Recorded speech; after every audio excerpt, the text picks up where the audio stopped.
We are back. Yes, we have been doing musicals for the past year, coming out of the pandemic, Little Shop of Horrors and Smokey Joe's, but this is our first big, giant, huge cast musical in quite a while.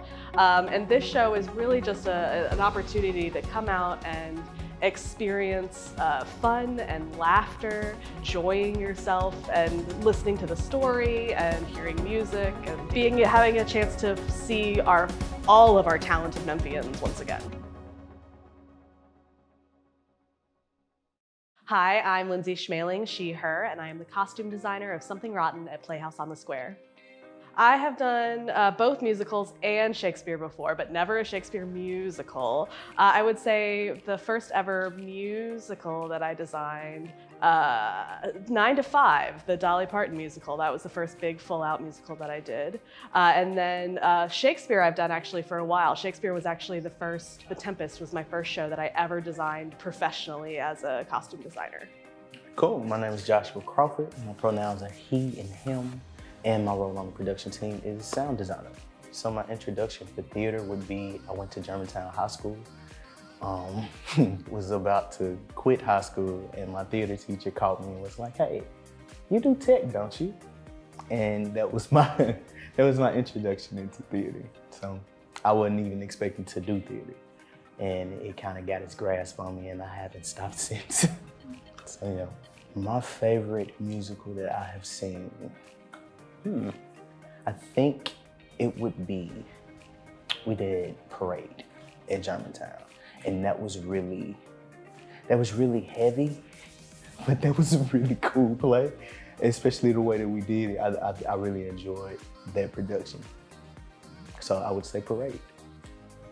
What brought me to enjoy theater is being able to watch people perform something that they practice. Being able to see somebody perform live and do it repetitively at a high level, I find that really entertaining, I find that fun. And most of the people that I find when I'm doing theater tend to be nicer people. That's what musical theater has brought, or that's what keeps me coming back to do musicals in general. It's just being around the people are really awesome.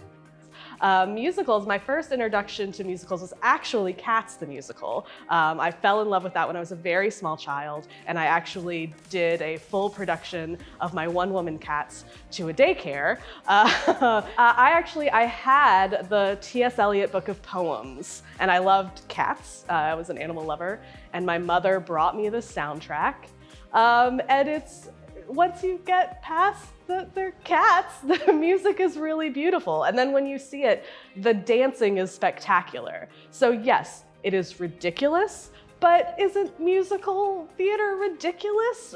We have this show, Something Rotten, where we have tap dancing eggs. And I would say that's a little bit weirder than dancing, singing cats. So here we are. So the musical makes a lot of references, so you can't get away from not putting in a lot of the necessary undergarments and outer garments that they have. They mention bum rolls and farthingales.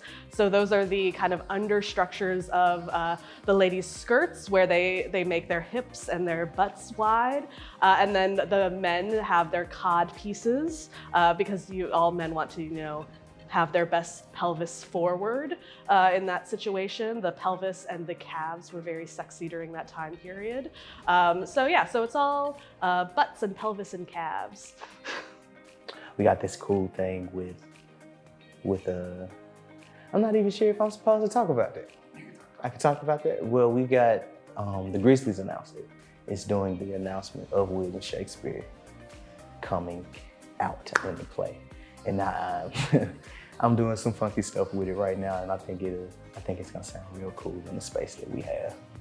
We have quite a few pieces from past shows that we've done. I would definitely say that during a musical number, quite a few of our popular musicals from the past, their costumes make appearances.